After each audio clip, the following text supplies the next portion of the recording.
Hak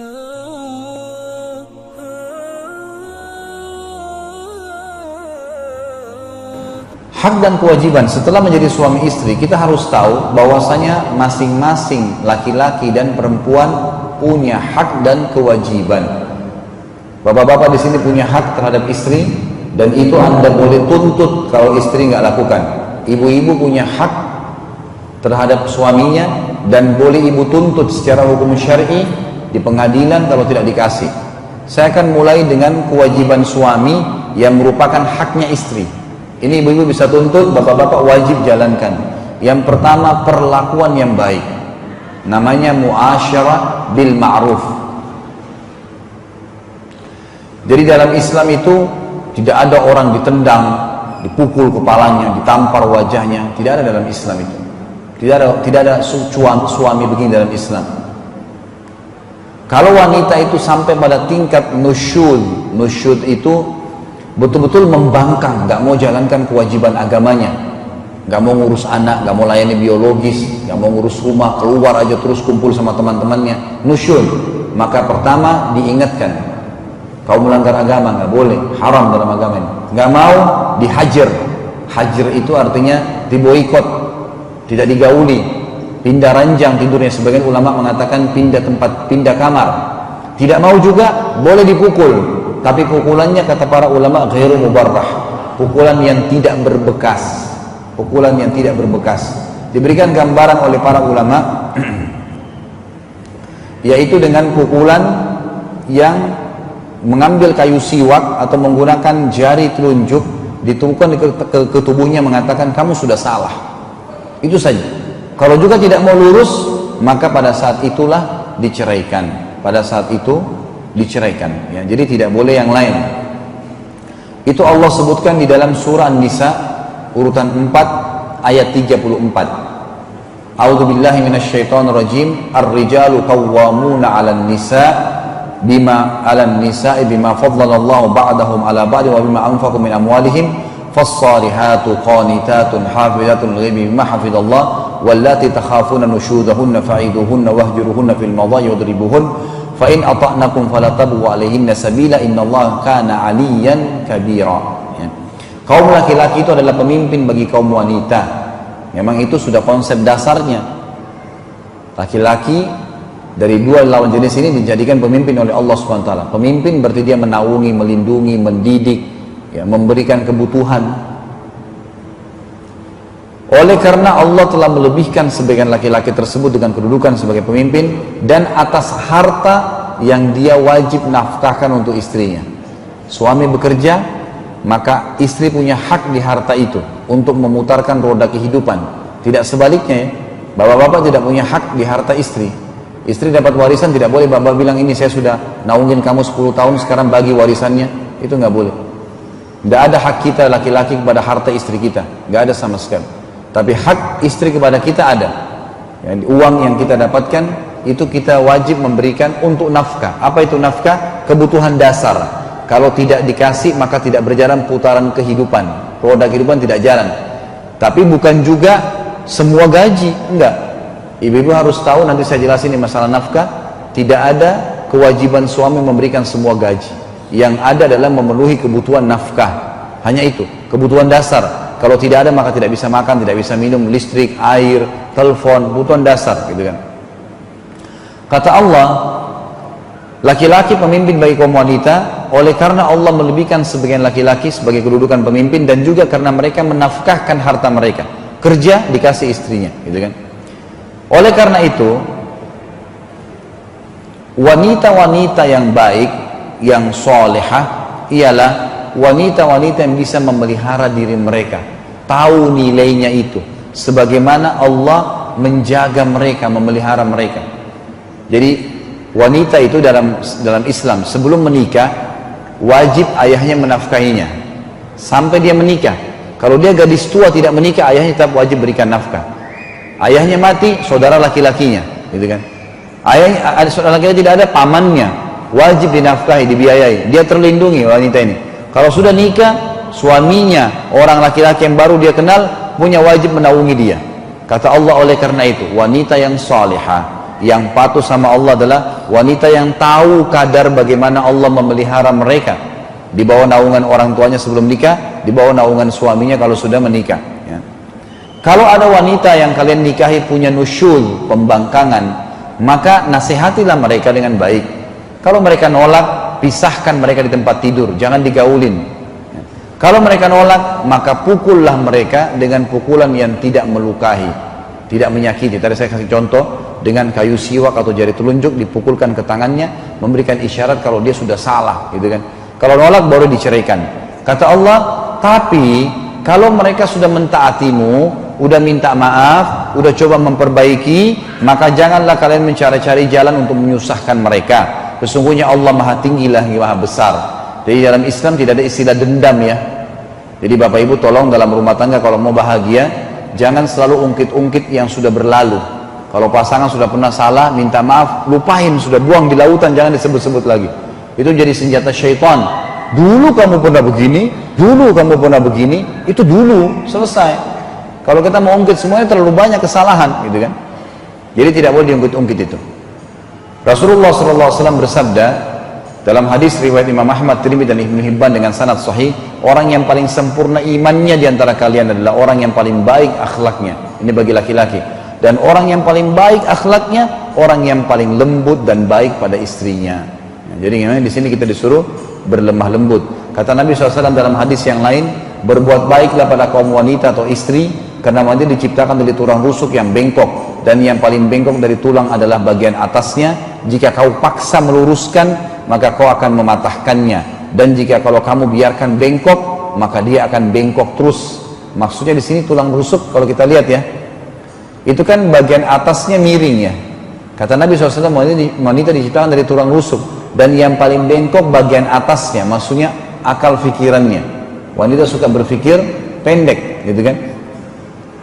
Maka kata Nabi SAW, kalau kau luruskan, jangan dengan kasar, karena kau akan mematahkannya. Dan jangan juga kau biarkan, karena kalau kau biarkan maka dia akan terus bengkok. Maka pandulah dengan cara yang baik kaum wanita itu. Pandu dengan cara baik kaum wanita itu. Kemudian kalau bapak-bapak misalnya punya istri, mungkin ada satu sifat, dua sifat yang tidak baik, asal bukan kemaksiatan kepada Allah. Misal bapak-bapak mau maksimal, rumahnya harus rapi, luar biasa, tapi ternyata ada sedikit yang masih kotor, masih sering harus diingatkan, sabarin aja, nasihatin, luruskan, gitu kan. Jadi seperti itu. Karena kata Nabi SAW, janganlah seorang mukmin membenci istrinya yang mukminah.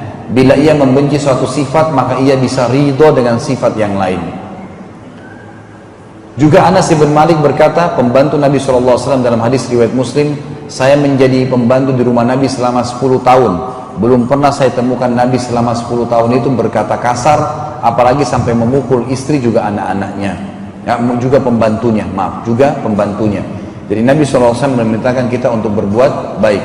Hak yang kedua, istri, dan ini kewajiban suami, memberikan pakaian, makanan, dan tempat tinggal semampunya. Allah berfirman tentang kewajiban ini dalam surah At-Talaq, surah nomor 65 ayat 6. A'udzubillahi minasyaitonirrajim. Askinuhunna min haitsu sakantum min wujdikum wa la tudarruhunna lidayyiqu 'alaihin. Al-ayah. Tempatkanlah mereka para istri di mana kalian bertempat tinggal menurut kemampuan kalian, dan jangan kalian menyusahkan mereka dan menyempitkan hati mereka. Dari poin ini juga saya ingin ditiberatkan Bapak Ibu sekalian, kalau ibu-ibu yang sudah, bapak-bapak dan ibu sudah punya anak mantu, maka bisa jadikan sebagai pegangan kalau anaknya sudah menikah, atau kita sendiri juga baru menikah. Maka ulama mengatakan dari ayat ini diambil pelajaran, setiap orang yang sudah menikah jangan numpang sama orang tuanya, pindah. Walaupun rumah orang tuanya mewah, bagus, dia harus pindah di kos-kosan, pindah kos-kosan, nggak apa-apa. Biar belajar, merasakan rumah tangga dari awal, nggak apa-apa. Dan orang tua jangan dihadang-hadang anaknya, biarin aja, gitu kan. Biarin mereka belajar berumah tangga, hadapin masalah kehidupan.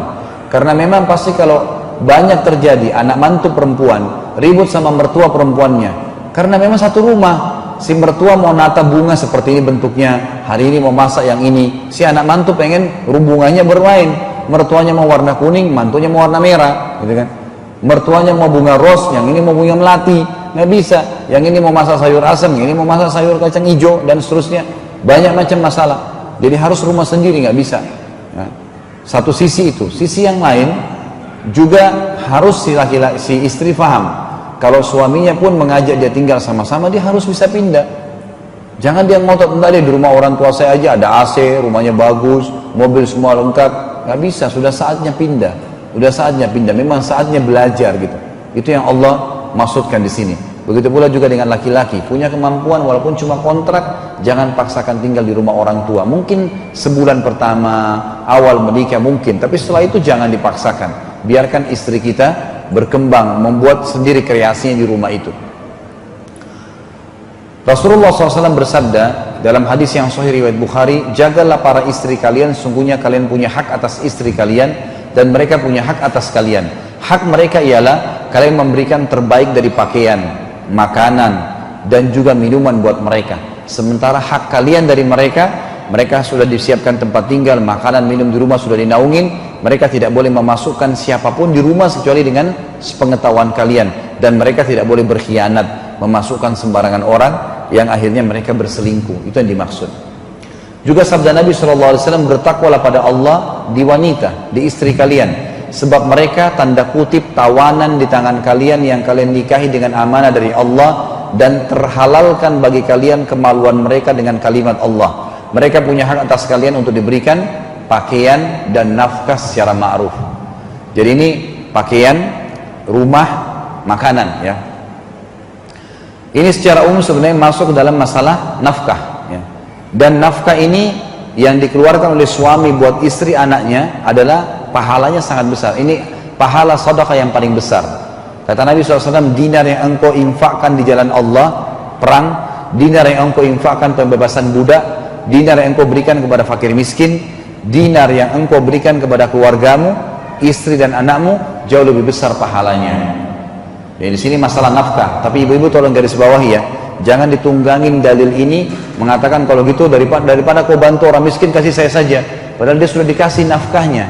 Yang boleh dituntut hanya nafkah, yang kalau tidak ada maka perputaran kehidupan tidak bisa berjalan. Kalau suami punya gaji 5 juta misalnya, nafkah di rumah dibutuhkan 3 juta, maka istri punya hak di 3 juta itu supaya bisa beli makanan dan seterusnya. Itu yang merupakan kewajiban. Selebihnya itu bukan haknya istri. Suami juga punya hak bantu orang tuanya, bersedekah, mungkin mau investasi usaha.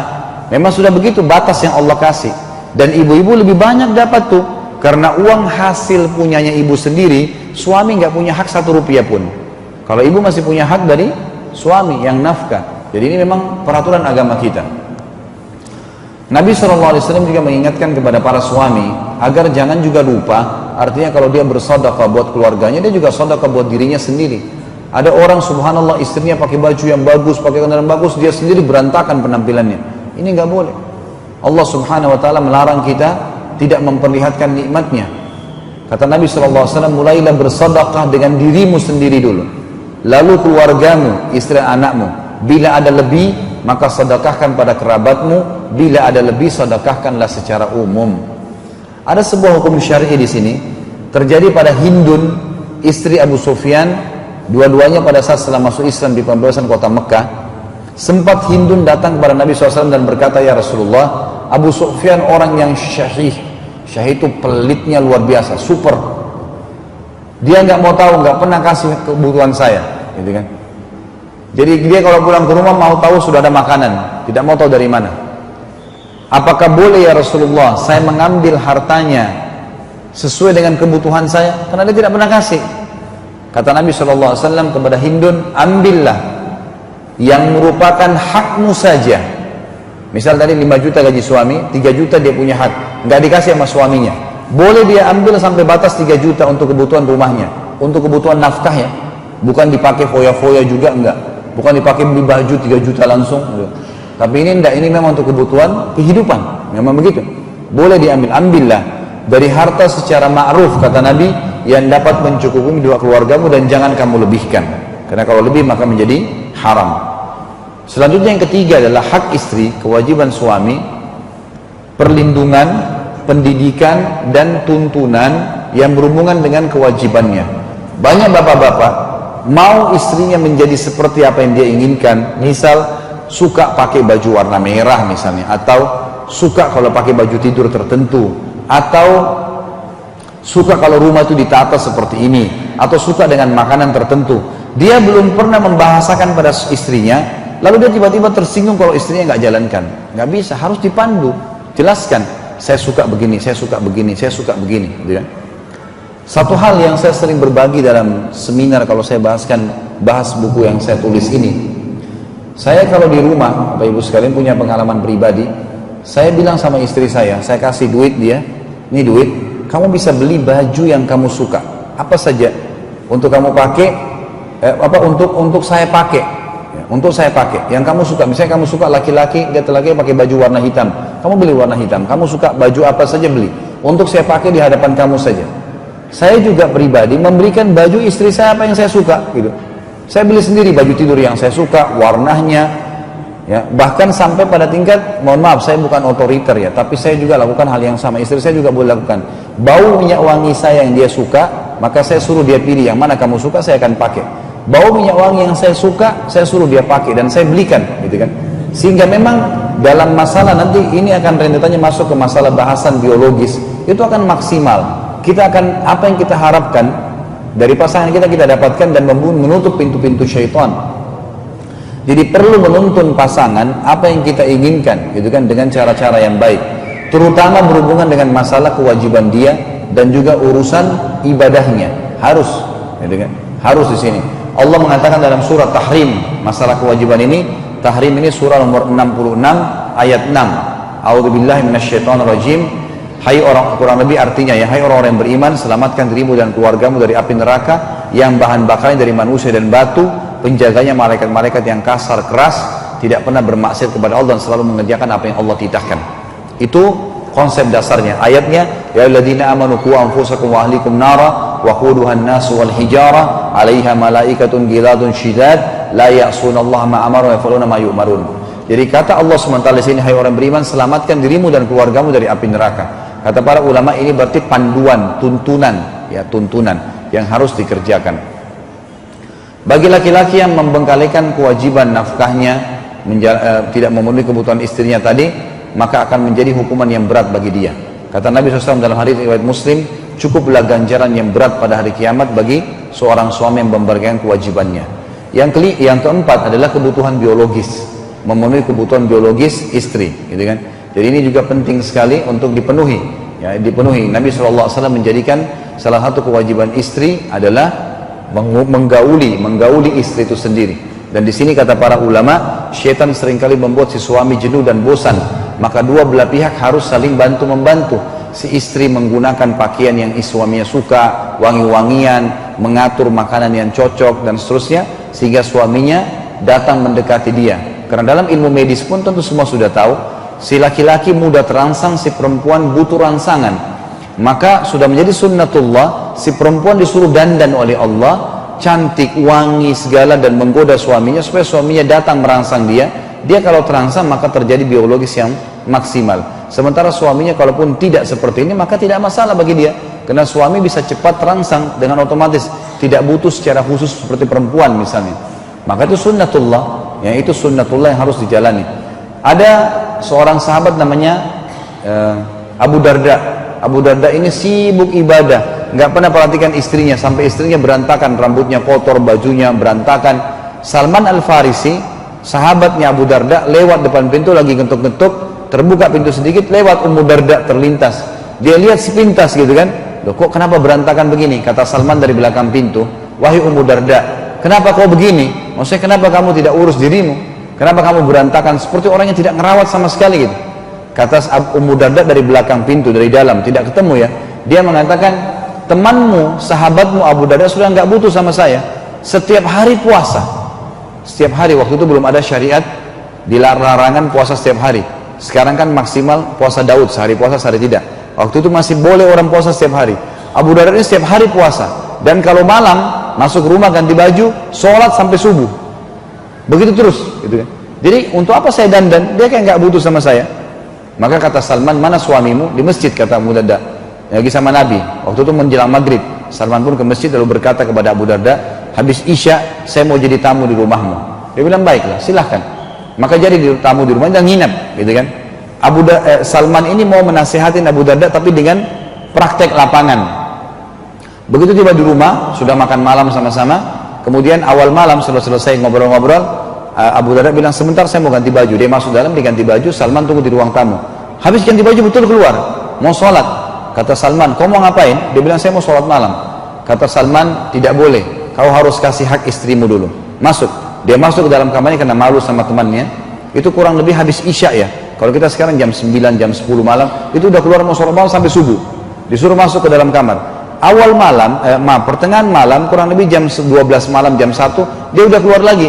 Kata Salman, kamu mau ngapain? Ditunggu sama Salman. Dia bilang, saya mau ibadah, kata Abu Darda. Kata Salman, belum bisa, kasih hak istrimu. Disuruh masuk ke dalam kamar. Dia masuk lagi. Pada saat tertinggal sepertiga malam, 2 jam sebelum subuh, yang Allah memang turun ke langit bumi di waktu itu, sebagaimana dalam hadis Bukhari kan, kalau tinggal sepertiga malam Allah turun ke langit bumi, bertanya pada malaikat, siapa yang beristighfar saya ampuni, siapa yang bertobat, siapa yang memohon siapa yang punya hajat saya penuhi, siapa yang minta tolong saya berikan, gitu kan. Maka sepertiga malam Abu Darda keluar mau sholat. Kata Salman, sekarang sholat sesukamu sampai pagi silahkan, sholatlah. Habis itu azan subuh mereka sama-sama ke masjid. Keesokan pagi Abu Darda ini puasa, Salman masih jadi tamu. Habis sholat subuh, habis terbit matahari duha, mereka pulang ke rumah sama-sama. Abu Darda masakin nih sarapan. Begitu mau makan, Salman disuruh makan sama Abu Darda, silakan. Kata Salman, kenapa kau nggak makan? Dia bilang, enggak, saya lagi puasa. Kata Salman, saya tamu, wajib kau hormatin, gitu kan. Maka kamu puasa sunnah, kamu harus batalin puasa kamu. Saya tidak mau makan kalau kau tidak makan. Maka Abu Darda pun akhirnya batalin puasanya. Setelah batalin puasanya, dia bilang, wahai Salman, kau ini udah kacauin hidup saya. Tadi malam kau kacauin sholat malam saya, sekarang lagi kau kacauin puasa saya, gitu kan. Saya akan lapor kepada Nabi SAW nih. Kata Salman, silahkan, tapi hai Abu Darda, sebelum kau ke Nabi, saya sarankan, a'ti kulladzi haqqin haqqahu, berikanlah segala sesuatu itu haknya. Nggak boleh kamu langgar itu, harus berikan haknya. Lalu Abu Darda pun ke Nabi SAW, kemudian Nabi SAW berkata, waktu diceritakan, wahai Abu Darda, betul yang Salman katakan, berikanlah segala sesuatu itu haknya. Istrimu punya hak, dirimu punya hak, anakmu punya hak, pekerjaanmu punya hak, maka berikanlah segala sesuatu itu haknya. Jadi sini ada hak istri yang harus dipenuhi. Yang kelima terakhir adalah berhias untuk istri. Berhias ini artinya dia berusaha tampil sebagai laki-laki semaksimal mungkin, dari sisiran rambutnya, dari baju yang bersih dan seterusnya, gitu kan. Dari wangi-wangian di badannya, karena Nabi SAW meletakkan wangi-wangian dari punggung beliau sampai ke kaki beliau, dan di kemaluan beliau juga diletakkan serbuk-serbuk yang wangi dari negeri Syam. Kata Abdullah bin Abbas, saya suka berhias untuk istri saya sebagaimana saya suka dia berhias untuk saya.